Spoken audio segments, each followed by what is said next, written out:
नमस्कार, स्वागत है आप सभी का। मैं हूं आपके साथ हितेश व्यास और आप देख रहे हैं मध्य प्रदेश छत्तीसगढ़ का नंबर 1 इलेक्शन बुलेटिन। 23 में प्रदेश, 24 में देश। विधानसभा चुनाव जहां जहां पर 2023 में होने हैं, उसके और साथ ही देश में होने वाले लोकसभा चुनाव की तमाम अहम खबरें समेटकर इस बुलेटिन में आपके लिए लेकर आते हैं, ताकि आप भी इन तमाम खबरों से जो चुनाव से जुड़ी हुई हैं अपडेट रह सकें, रूबरू रह सकें। आज महत्वपूर्ण विषय है, तमाम अलग अलग विषय पर बातचीत करते हैं, जिसमें आज जिस विषय पर हम चर्चा करेंगे वो मध्य प्रदेश की सियासत से जुड़ा हुआ है, जहां पर कहीं न कहीं सियासत तमाम तरीके से वहां के महिला वोटर्स को ध्यान में रखते हुए, वहां के किसान वोट को ध्यान में रखते हुए इर्द गिर्द चलती नजर आ रही है। तमाम योजनाएं इन्हीं वर्गों को समेटते हुए, इन्हीं वर्गों को टारगेट करने के मकसद से हो रही है। लेकिन एक वर्ग ऐसा है जो अभी भी अछूता है, जो उम्मीद भरी निगाहों से दोनों ही पार्टियों की तरफ देख रहा है। कौन है ये वर्ग और इसके संदर्भ में दोनों ही पार्टियों की क्या रणनीति है, इस पर बात करेंगे। चलिए अब बात करते हैं आज के मुख्य मुद्दे की। मध्य प्रदेश की सियासत से जुड़ा हुआ आज का हमारा विषय। मध्य प्रदेश में विधानसभा चुनाव के पहले सियासी दल बीजेपी और कांग्रेस हर वर्ग को साधने के लिए सौगातें दे रहे हैं। जहां आधी आबादी को साधने के लिए शिवराज सरकार लाडली बहना योजना लेकर आई, तो वहीं इस योजना की काट के रूप में कांग्रेस नारी सम्मान योजना लेकर आई है। दूसरी तरफ किसानों को साधने के लिए शिवराज सरकार ने 11 लाख डिफॉल्टर किसानों के कर्ज का ब्याज माफ करने का बड़ा ऐलान कैबिनेट की मीटिंग के दौरान में फैसला ले लिया है। तो वहीं कांग्रेस ने सत्ता में आने पर कर्ज माफी का वादा कर दिया, लेकिन सरकार का महत्वपूर्ण अंग कर्मचारी जगत अभी भी सौगात का इंतजार कर रहा है। इसके संदर्भ में बात करेंगे कि कर्मचारियों की क्या उम्मीदें इस वक्त इस चुनाव के संदर्भ में, उनकी अपनी अपनी अलग अलग मांगों के संदर्भ में, दोनों ही पार्टियों के संदर्भ में है, क्या प्लानिंग दोनों ही पार्टियों की है और उनकी क्या मांगे हैं, इस पर बातचीत करेंगे। हमारे साथ में 3 खास मेहमान जुड़ेंगे, उनसे बातचीत के सिलसिले को शुरू करें। उससे पहले एक रिपोर्ट के जरिए देखिए कि क्या आंकड़ा वहां पर होता है कर्मचारियों के संदर्भ में और किस तरह की सियासत अब तक हो रही है।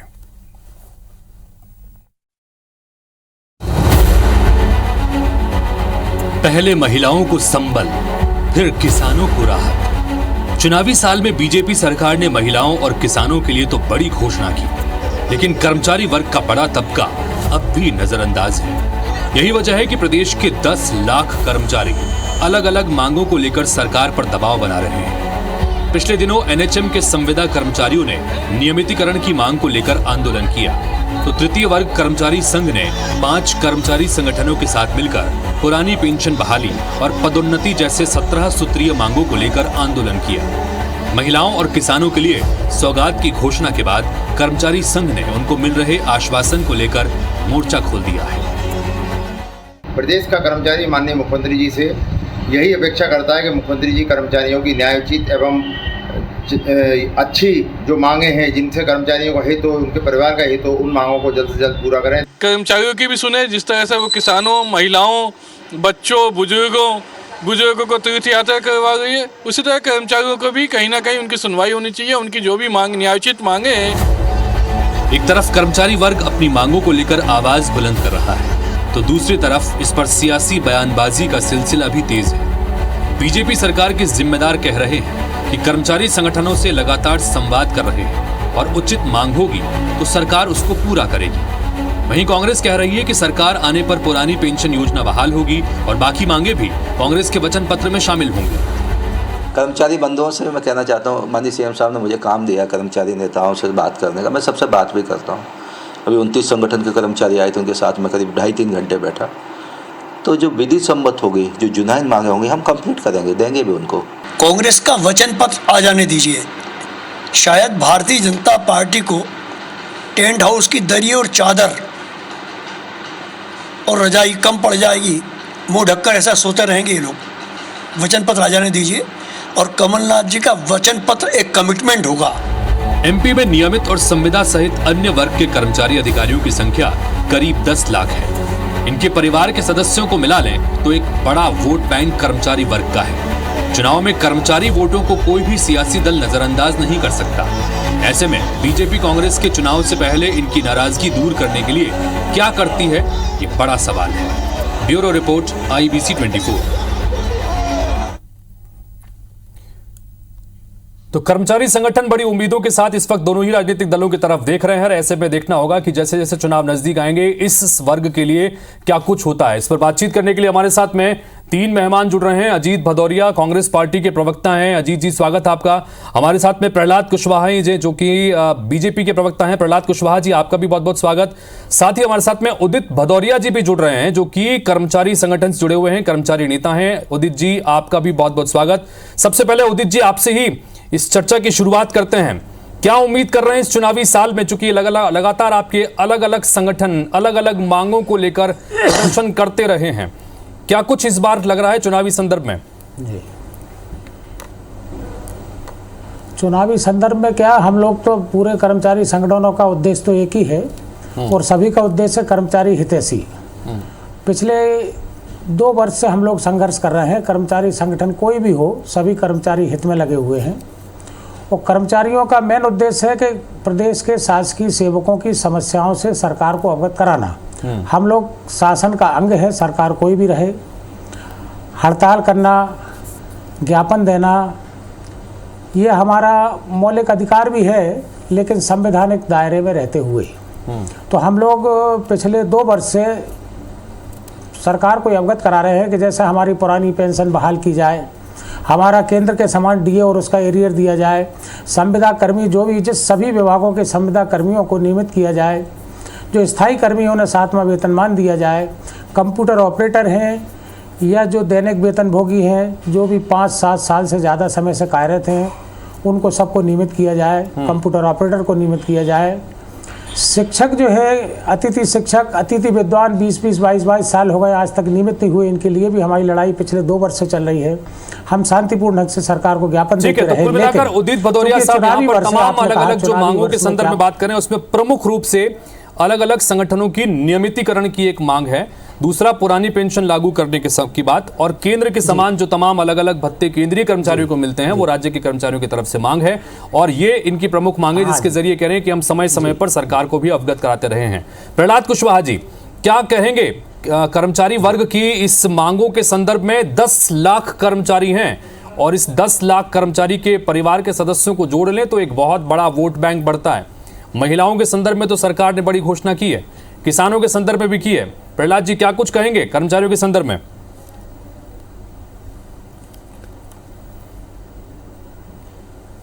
कर्मचारियों के सम्मान और उनके हितों के लिए भारतीय जनता पार्टी की सरकार सदैव ही संवेदनशील रही है। अगर कर्मचारियों संगठनों ने किसी भी प्रकार के अगर सरकार से डिमांड की है, उनको माननीय मुख्यमंत्री श्री शिवराज सिंह चौहान जी ने बड़ी ही संवेदनशीलता के साथ और तत्परता के साथ उनकी समस्याओं का निराकरण भी किया है। अगर अलग अलग कर्मचारी संगठन हैं, अलग अलग कर्मचारी संगठनों की जो भी मांगे आई हैं और उनको उनकी मांगों पर सरकार ने निर्णय भी लिया है, और अगर अभी भी किसी प्रकार के कर्मचारियों का मामला अगर सरकार के पास आता है, सरकार संवाद भी कर रही है और उस संवाद और समन्वय के बीच में जो भी एक रास्ता निकलता है कर्मचारियों और अधिकारियों के लिए, सरकार बिल्कुल ही तत्पर है उनके मुद्दों को हल करने के लिए, उनकी मांगों को भी समझने के लिए। और सरकार ने विगत कई सालों में जब भी संगठनों ने मांगा है तो पूरा भी किया है। और मुझे ऐसा लगता है कि जिस प्रकार से आपने देखा होगा कि सरकार सदैव ही अच्छे काम करने वाले कर्मचारियों को सदा ही उनके उत्कृष्ट कार्य करने वालों के लिए सम्मान। ठीक है प्रहलाद जी, आप ये कह रहे हैं कि लगातार आपने कर्मचारियों के संदर्भ में उनके हितों में फैसले लिए हैं। प्रहलाद जी, यहाँ पर लेकिन कांग्रेस पार्टी के प्रवक्ता को आपने सुना, वो ये कह रहे हैं कि जब हमारा वचन पत्र आएगा, यानी कांग्रेस का वचन पत्र आएगा, तो इतनी घोषणाएं, इतने वादे हम कर्मचारियों से करने वाले हैं कि आप लोगों को कंबल ओढ़कर भागना पड़ेगा। ये उनकी प्रतिक्रिया, क्या कहेंगे प्रहलाद जी इस पर? देखिए ना, इनके कंबल ओढ़ने की बात, ये खुद कंबल ओढ़ के घी पीते हैं। जब ये सरकार में 15 महीने की सरकार में आए हैं, इन्होंने अपने लिए काम किया, ना अपने लोगों के लिए, ना कर्मचारियों के लिए। देखिए, अगर मैं छोटी बातें कहूं इनके प्रमुख नेता की, माननीय कमलनाथ जी की, तो आप देखते होंगे कि ये किस प्रकार से कर्मचारियों के संबंध में बात करते हैं। मैं अगर सरकार में आया तो तुमको फेंक दूंगा, लटका दूंगा, पता नहीं जो जो इनके मन में आता है उस तरह की बात करते हैं। क्या सम्मान, क्या करेंगे कर्मचारियों का सम्मान? और आपने देखा भी होगा कि ये जब सरकार में आए भी तो इन्होंने किया भी वही है, और ये वादे के अलावा कुछ नहीं कर सकते। जैसे अभी ये नीले पीले फार्म भराने का मामला है, तो इन्होंने किसान कर्ज माफी, ठीक है अजीत जी, 2018 में भी इसी प्रकार के फार्म, अजीत जी कांग्रेस पार्टी के संदर्भ में कह रहे हैं कि 15 महीने की आपकी सरकार आई थी, तो इस दौरान आपने को लोगों ने कुछ किया नहीं, और अब आप कंबल ओढ़कर भगाने की बात कर रहे हैं, लेकिन आप कंबल ओढ़कर घी पीते रहे, ये बात उस गंभीर बात यहां पर कह रहे हैं। क्या कहेंगे प्रहलाद जी इसके संदर्भ में और कर्मचारियों की मांगों के संदर्भ में? देखिए आदरणीय हितेश जी, अभी जैसे भारतीय जनता पार्टी के मित्र ने कहा लटका दूंगा, उल्टा टांग दूंगा, और वो शब्द शिवराज जी के थे, उनको कमलनाथ जी के नाम से मेरे मित्र ने यहाँ पर बोल दिया। तो सबको मालूम है कि कौन उल्टा टांगने की घोषणाएं करता है, बाई बाई लूटने की, झूठी बाई बाई लूटने का काम करता है, सबको मालूम। आदरणीय हितेश जी, देखा जाए तो पिछले 18 साल में, 19 साल में इस प्रदेश में जितना कर्मचारियों का शोषण हुआ है, उतना आज तक जब से मध्य प्रदेश बना है तब से आज तक कर्मचारियों के साथ इतना अन्याय नहीं हुआ। आप देखेंगे केंद्र ने 2014 से पहले लगातार केंद्र सरकार वेतनमान देती थी, सब करती थी, परंतु मध्य प्रदेश में वेतनमान नाम की कोई चीज नहीं दी गई। आप समय पे वेतनमान कर्मचारी भाइयों बहनों के लिए नहीं लगाए गए।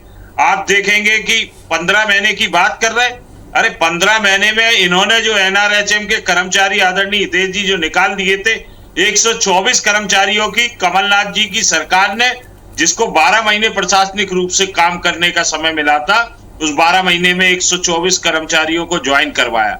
जहां तक संविदा कर्मचारियों का था, उनकी सारी स्कूटनी चल रही थी, उनके नियमितीकरण की पूरी प्रक्रिया थी, कमेटी बना दी गई थी, दिन रात कमेटी काम कर रही थी आदरणीय हितेश जी, और उस दिशा की ओर लगातार बढ़ रहे थे, परंतु नोटों के सहारे इन्होंने सरकार गिरा दी। अगर हम कर्मचारी हित की बात करें आदरणीय हितेश जी, तो देखेंगे कि अभी अभी हिमाचल में हमारी सरकार आई। आप देखिए कांग्रेस कर्मचारियों का कितने हित की बात करती है। अभी अभी हिमाचल में हमारी सरकार आई, जुम्मा 3 महीना भी नहीं हुआ होगा।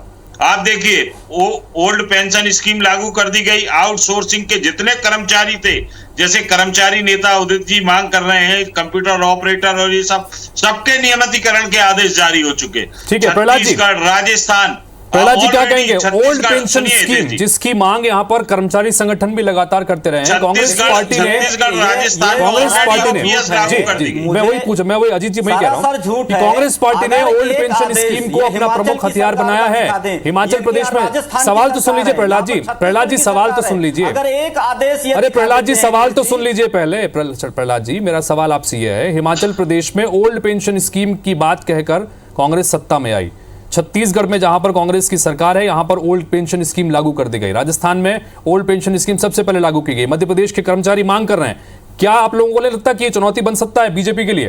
प्रहलाद जी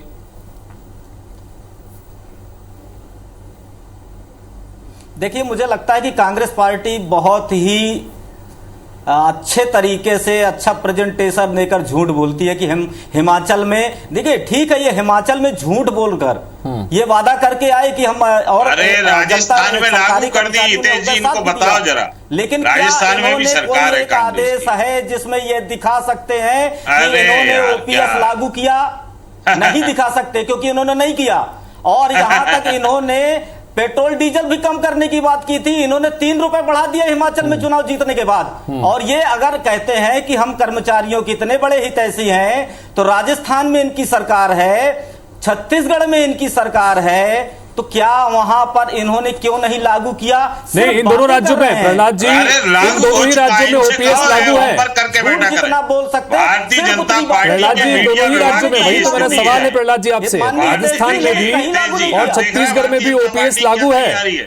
सबसे पहले जिस राज्य ने ओपीएस लागू किया वो राजस्थान है। वर्ष में भारतीय जनता पार्टी के प्रवक्ता को ये नहीं मालूम कि राजस्थान और छत्तीसगढ़ में ओपीएस लागू हो चुकी है। इनको ये नहीं मालूम, ये भारतीय जनता पार्टी के मीडिया विभाग की आदत है, इनका संगठन खत्म हो चुका है। मैं कह रहा हूं, खुले तौर पे कह रहा हूं कि इन्होंने लागू नहीं किया है, इन्होंने सिर्फ वादा किया है, इन्होंने सिर्फ वादा किया है।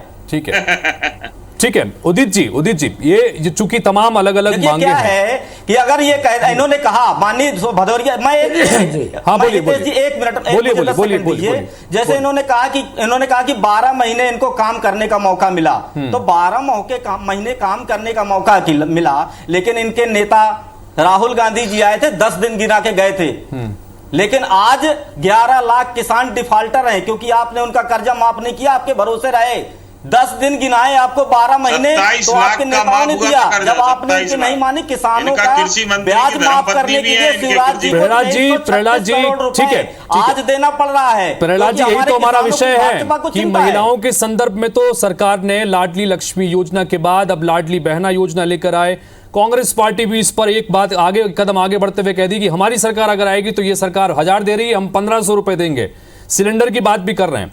लेकिन कर्मचारियों के संदर्भ में चूंकि 10 लाख की आबादी है, इस वर्ग के संदर्भ में भी कुछ बड़ी घोषणाएं हो सकती हैं। क्या उम्मीद कर रहे हैं आप लोग, किस तरह से देखते हैं प्रहलाद जी इनकी जो तमाम मांगे हैं उसके संदर्भ में? प्रहलाद जी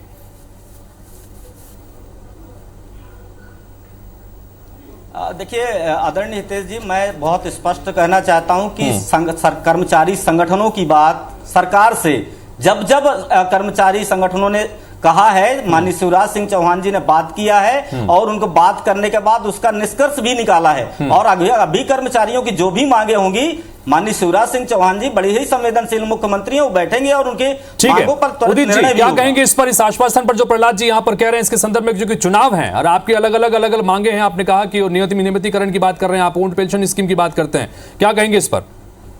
जी मांगे तो हम लोग मांगे सर्वविदित है, जो दोनों हमारे बंधुओं को मालूम है, बीजेपी कांग्रेस दोनों को मालूम है। चूंकि हम लोग आचार संहिता से बंधे हुए हैं और आचार संहिता को ध्यान में रखते हुए इतना ही कहेंगे कि पुरानी पेंशन बहाली जो है वो महत्वपूर्ण मुद्दा है। और अगर उसके लिए हम लागू नहीं कर रहे हैं, आर्थिक स्थिति ठीक नहीं है, तो विधायक, सांसद और जनप्रतिनिधियों का वेतन हम विधानसभा और लोकसभा में बैठकर पारित कर लेते हैं हाथ उठाकर। उसके लिए धन कहाँ से आता है? इन पे जो व्यय होता है वो धन कहाँ? हम दोनों दलों से बात कर रहे हैं क्योंकि हम लोग राजनीतिक नहीं है, राजनीति से दूर दूर तक कोई वास्ता नहीं है। तो सरकार कोई भी हो, हम सभी सरकारों से लड़ते हैं अपनी मांगों के लिए, ठीक है। लेकिन हम ये कहते हैं कि जहां आर्थिक लाभ की बात होती, विधानसभा हो, लोकसभा हो, जहां भी हो, वहां सभी दल एक होकर करतल ध्वनि से स्वागत करते हुए आर्थिक लाभ ले लेते हैं। जहां कर्मचारी की बात आती है, जो कोई डिसाइडिंग भदौरिया जी दोनों ही पार्टियों के संदर्भ में उदित जी कह रहे हैं कि दोनों ही पार्टियों से हमारी मांगों के संदर्भ में बहुत ज्यादा कुछ नहीं मिला है हमें, क्या कहेंगे अजीत जी? बिल्कुल, मैं उदित जी की बात से सहमत हूँ। जी, लेकिन विनम्रता से आग्रह कर रहा हूँ मैं, मेरी बात सुनिए, विनम्रता से आग्रह कर रहा हूँ कि जब ओल्ड पेंशन स्कीम जब बंद की गई थी, कांग्रेस सरकार ने चालू की थी और बंद की गई थी, उस समय अटल बिहारी जी की सरकार थी, भारतीय जनता पार्टी की सरकार थी। भारतीय जनता पार्टी ने कर्मचारियों के हितों पे कुठाराघात करते हुए ओल्ड पेंशन स्कीम को बंद किया था। ये सारे कर्मचारी भाई बांधवों को मालूम है। और पहल अगर ओपीएस चालू करने की किसी ने की है तो कांग्रेस पार्टी ने की है। हमारे जो भारतीय जनता पार्टी के मित्र कह रहे हैं, ये मीडिया विभाग बीजेपी के की ये हालत है, उन्हें ये नहीं पता कि छत्तीसगढ़, राजस्थान सबसे पहले ओपीएस को लागू चलिए मैं फाइनल कमेंट समझ ली, मेरे पास में कमी है, फाइनल कमेंट इसके संदर्भ में ले लूं। प्रहलाद जी फाइनल कमेंट चाहेंगे कर्मचारियों के संदर्भ में? कर्मचारी बड़ी उम्मीद से देख रहे हैं, क्या कुछ करें? पार्टी छोड़ के भग रहा है आपका पूरा मीडिया विभाग, कांग्रेस पार्टी छोड़ के भग गया। आप बात कर रहे हो भारतीय जनता पार्टी, अपने यहाँ बिठा लीजिए उनको, आके बैठ तो रहे हैं, आइए बिठा लिए ना, बिठा लिए उनको। अरे हम तो स्वागत। चलिए सियासी आरोप प्रत्यारोप के बीच में फाइनल कमेंट के लिए मैं उदित भदौरिया साहब आपके पास में आ रहा हूं। कर्मचारियों का संगठन है, बहुत बड़ी ताकत आप लोगों के पास में है, 10 लाख सरकारी कर्मचारी हैं, इनके साथ में तमाम पारिवारिक अगर वोटर्स को भी जोड़ दिया जाए तो ये संख्या जाहिर तौर पर बहुत महत्वपूर्ण बनती है। क्या आप लोगों का कदम आगे आने वाले विधानसभा चुनाव में रह सकता है अपनी मांगों के संदर्भ में? उदित जी संक्षेप में अपनी बात रखिएगा। बिल्कुल रह सकता है। जब कर्मचारी परेशान होता है, मांगे नहीं मानी जाती हैं, तो डिसाइडिंग फैक्टर कर्मचारी होता है। 10 लाख अगर कर्मचारी हैं, आप 10 लाख के रहो, संविदा मिला के, अस्थायी कर्मचारी मिला के 15-16 लाख बैठते हैं।